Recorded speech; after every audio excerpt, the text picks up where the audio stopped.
So, right when you think Howie Roseman and the Philadelphia Eagles can't spend any more money due to James Bradberry 1 year, $10 million contract, the details get leaked, and oh boy, Howie Roseman did it again.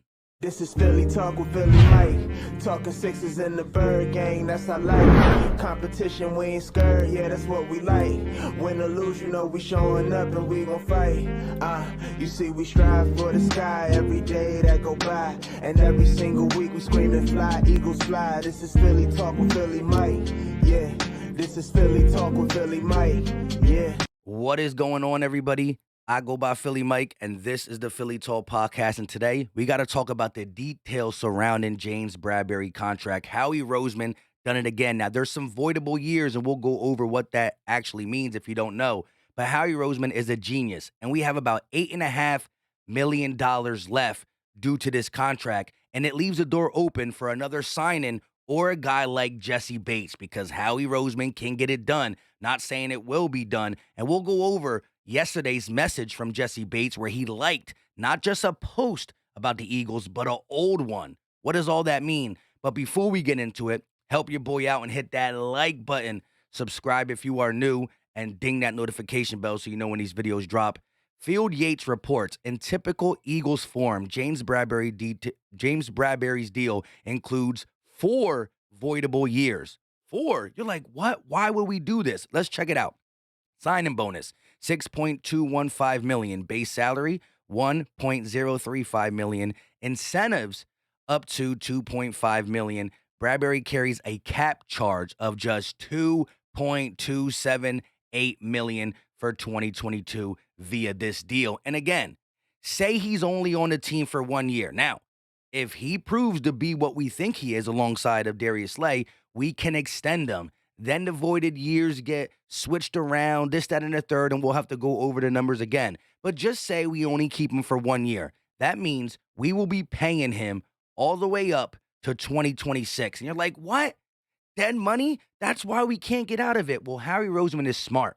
The cap is going to go up crazy amounts through 2023, 2024, 2025, and 2026 with the new TV deals. It's already been reported.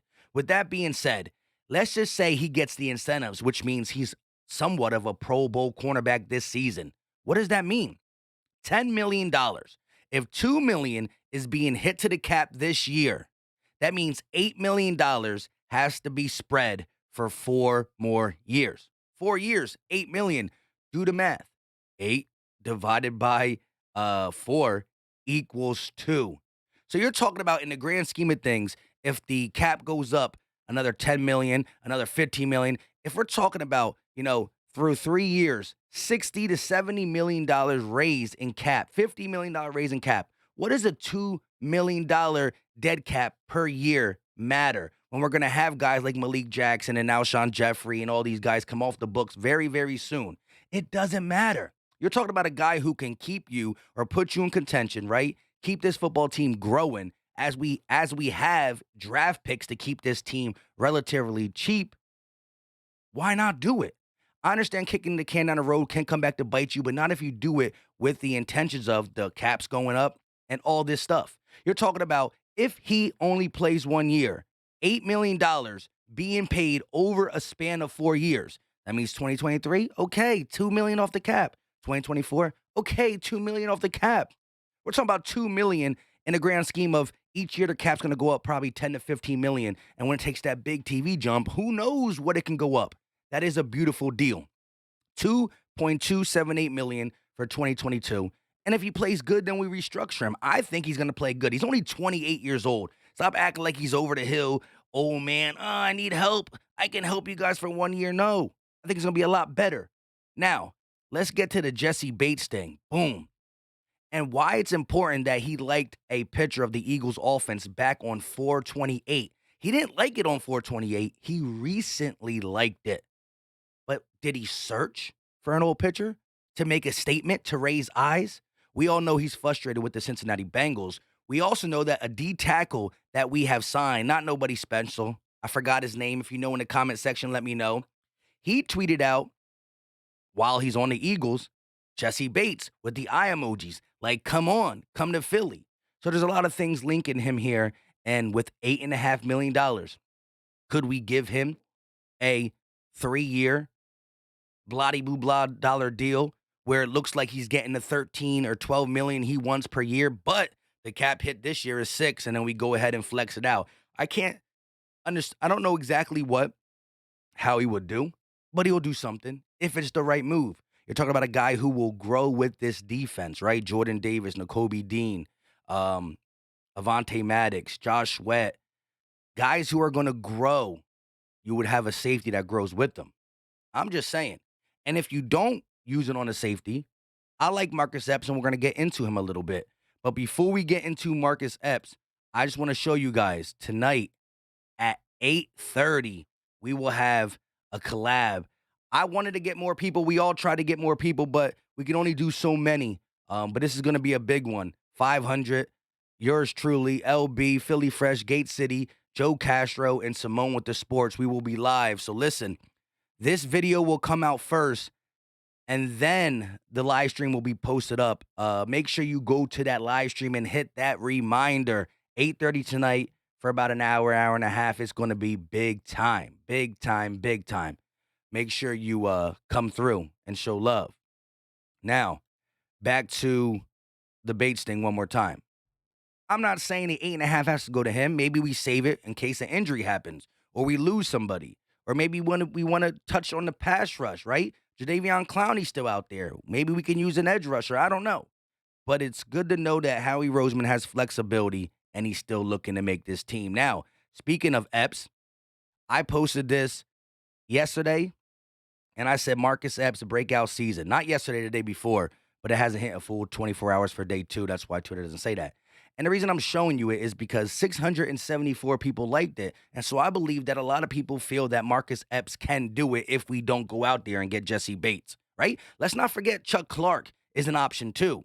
Now, if the Ravens decide they need a receiver because they have a limited amount of them that have been proven in the NFL, not saying Rager has, maybe they come back with the Chuck Clark deal. And then you don't have to sign them. You trade and you take on his contract for 2 years, which is very affordable. But we don't know if the Ravens will decide to. But I think Marcus Epps is going to break out. I think he had a couple great tackles, plays. He had an interception versus the Jets. He did a lot of good stuff at the end of the season, and he got more playing time, whether that's starting next to Ronnie McLeod, next to Anthony Harris, or playing in a 3-safety look. But look at these 2 plays that stood out to me last year at the end of the season, and I like them. First one is against the Chargers. Look at this. This is a 3rd and 8, a 3rd and 6, excuse me. Keenan Allen from the slot is one of the deadliest wide receivers in the league from the slot. He's going to slant, ball's going to be thrown, and look at this. Open field tackle. If he shakes that tackle, that is a first down. That is a big-time play by Marcus Epps. And this play against the Giants is not that big of a deal, but look real quick. No shade, but right here, Avante Maddox is getting beat by the guy in the slot who's running the slant. Maybe he made a mistake. He kind of was looking around before the play, right? But he's getting beat. Now, I know it's the early part of the game, and I know the quarterback's not good, but he puts the ball on the money, and Marcus Epps comes from that safety spot right there where my finger is, and he makes a big-time play and knocks the ball out. Look at this hit. Open, boom. Alex Singleton thought it was a fumble, but it wasn't. It was incomplete. But I like his willingness to hit. I like the fact that he has a little speed, got some hands, and I think he's growing as a player. If you look at his Wyoming tape in college, he has some good things. Again, some people take a while to really get their NFL feet ready, and I think that he could easily be a bridge safety until, we figure out what we do in the draft next year. We got to get young corners. We got to get safeties, defensive ends, and that's all going to be our options if Jalen Hurts is the guy. I just think that when you look at everything, we go get Jessie Bates, cool, great. I'm not even saying bench Marcus Epps. Anthony Harris actually been low-key not that good. If you look at, again, Harris and McLeod played more than Epps. He played in a limited sample size. But if you look at the PFF grading, Epps is a 72. McLeod was a 63. Harris was a 61. Sorry, I paused. And Kavon Wallace was a 50-something. He led, but he also played less snaps than both McLeod and Harris. I'm thinking you can even have Jessie Bates and Epps play and have Harris as the rotation because he's the older guy, right? There's just so many things you can do if you get Bates, and if you don't, I do have trust in this guy playing up to par. When I said breakout season, I mean being a quality starter. I'm not saying he's going to come in and be Ed Reed or Troy Polamalu, but for someone who was a six-round pick who hasn't started a full season, if he comes in and plays quality football, that to me is a breakout season because he's still young and going to get better. Now, before we get up out of here, I want to show you this picture real quick, and that is Jalen Hurts' offense. I mean, look at that. That's beautiful. Look how happy they are. You see Devontae, you see AJ. You know what I mean? You got Quez, you got Pascal, you got Jalen Rager, and you got the other guys coming through. I ain't mad at the game, but it looks healthy. It looks right. And as much as we're talking about this defense is going to be good, I believe this offense is going to be good. And that's why if you are one of the realest of the real and made it 10 minutes and 58 seconds into the video, I want to know a question from you guys. Now, some people won't get this far. What do you have more faith in, the offense or the defense? Let me know in the comment section. Before we get to the total, let me know your thoughts in the comment section. If you made it this far, let me know what you are more. Now, I'm not saying because you pick defense, you think the offense is not good and vice versa. You could think they're both talented and going to step up this season. But what are you more sure of, the defense or the offense? Let me know in the comment section. And with that being said, I can't wait to the round table tonight. It's going to be a beauty. Can't wait for the round table. I can't wait for the season. And we are going to start going live even solo. We're going to do some solo lives on this channel at least a couple times a week because I really want to get the temperature of what you guys think, not just from the comment section. But let me know your thoughts in the comment section about Bradberry, Jessie Bates. Let me know. Is Howie doing the right thing, the wrong thing? Let me know all your thoughts. And also, for the real ones, let me know that question. Offense, defense. Until next time, y'all know what time it is. We out.